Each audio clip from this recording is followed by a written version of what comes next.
डर के साए में गुजरी रात। ये मेरी शादी की पहली रात की बात है। मैं दुल्हन बनी बेड पर बैठी थी।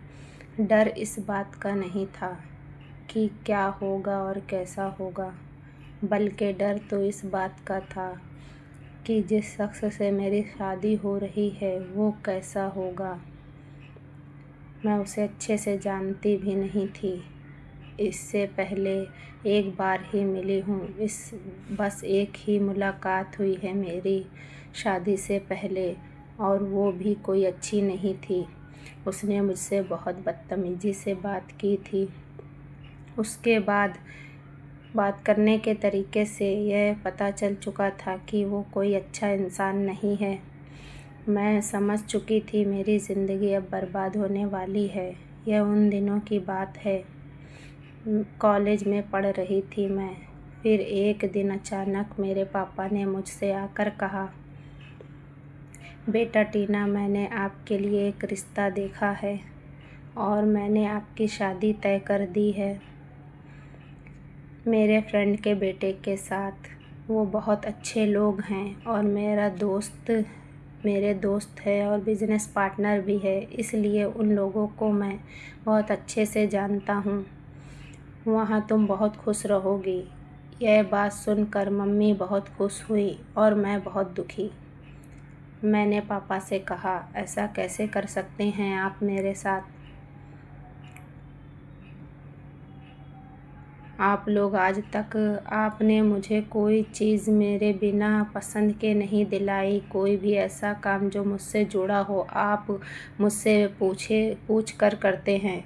फिर इतना बड़ा शादी का फ़ैसला आप कैसे अकेले ले सकते हैं? कम से कम आपको मुझे बताना तो चाहिए था। पापा बोले, बेटा, अब आप इतनी बड़ी हो गई कि मुझे आपकी ज़िंदगी का फ़ैसला आपसे पूछ कर लेना पड़ेगा। मैं पहले ही बहुत ज़िद्दी थी और मैंने इस बात की ज़िद पकड़ ली थी कि मैं यह शादी नहीं करूँगी। मैंने पापा से साफ लफ्ज़ों में कह दिया कि पापा, मैं यह शादी नहीं करूँगी और ना ही मैं करना चाहती हूँ। अगर आपने मुझसे ज़बरदस्ती की तो मैं अपने आप को कुछ कर लूँगी।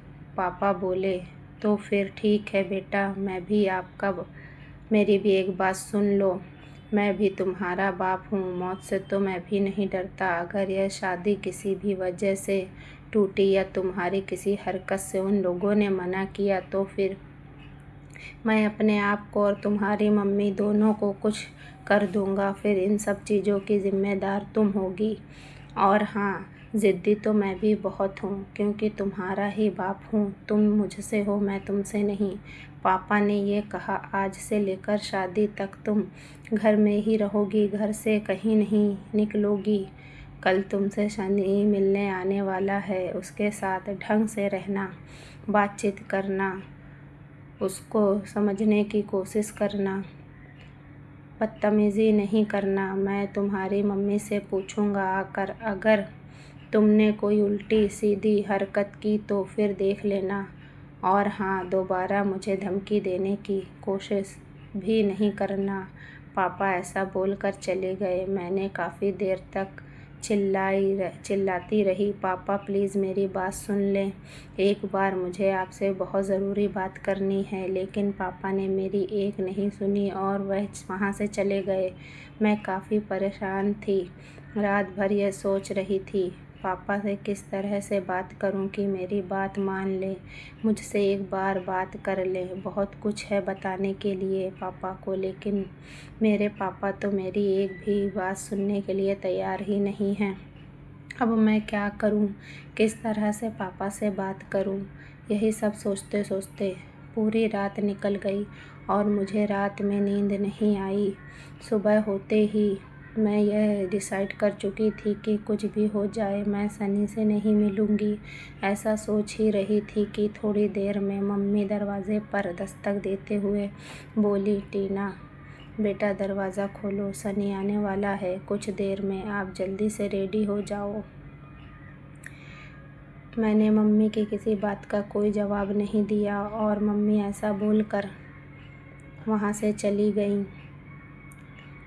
कुछ देर में मम्मी वापस आए और इसी तरह से मम्मी ने 2 से 3 बार आवाज़ दिया, दरवाज़ा ठोका। मैंने नहीं खोला तो मम्मी भी समझ गए कि मैं गुस्से में हूँ। मम्मी ने मुझे आवाज़ देकर कहा, बेटा ऐसा मत करो, नहीं तो तुम्हारे पापा नाराज़ हो जाएंगे। मेरी बात सुनो, तुम्हारे पापा तुम्हारे लिए अच्छा ही सोच रहे हैं। हम लोग तुम्हारे माँ बाप हैं, तुम्हारे लिए जो भी करेंगे बेहतर ही करेंगे। सनी बहुत अच्छा लड़का है, मैं पहले भी उससे मिल चुकी हूँ। एक बार तुम भी उससे मिल लो, तुमको भी अच्छा लगेगा। एक बार अपनी मम्मी की बात पर भरोसा करो। मेरे दिल में ख़याल आया कि शायद मैं मम्मी से बात कर सकती हूँ, मम्मी मुझे समझेंगी। मैंने तुरंत ही दरवाज़ा खोला और कहा, मम्मी प्लीज़ आप तो मेरी बात सुन लो, मुझे कुछ बहुत ज़रूरी बात करनी है आप लोगों से। प्लीज़ कुछ देर आप मेरे पास बैठो, मेरी बात सुनो। मम्मी ने कहा, बेटा अभी मेरे पास टाइम नहीं है, मुझे बहुत कुछ काम है और बहुत कुछ बनाना भी है। सनी आ रहा है, ऐसा अच्छा थोड़ी ना लगता है। वो मेरे घर पहली बार आने वाला है और हम दोनों बातों में लगे रहें, उसके लिए कुछ तैयारी भी ना करूं, ऐसा थोड़ी ना चलेगा। मैं जाती हूँ किचन में, कुछ खाने पीने का बना लेती हूँ, तब तक तुम जल्दी से तैयार हो जाओ। मैंने चीख के कहा, मम्मी यार प्लीज़ एक बार मेरी बात सुन लो। मम्मी ने जाते जाते बोला, बेटा अभी नहीं, प्लीज़ मुझे थोड़ा काम है, बाद में बात करते हैं ना, हम आराम से रात में बैठकर। मम्मी ऐसा बोलकर चले गए। मम्मी के जाते ही मैंने गुस्से में ज़ोर से चिल्लाया, अरे यार मम्मी, मुझे ऐसा लग रहा था कि जैसे मम्मी पापा मुझे सही सही के इग्नोर कर रहे हैं। फिर कुछ देर बाद मम्मी ने आवाज़ देकर कहा, बेटा टीना जल्दी से नीचे आ जाओ, सनी आया है आपसे मिलने। गाइज़ अगर आप लोगों को मेरी स्टोरी पसंद आए तो प्लीज़ मेरे चैनल को लाइक शेयर एंड सब्सक्राइब ज़रूर करें, मुझे फॉलो भी करें प्लीज़।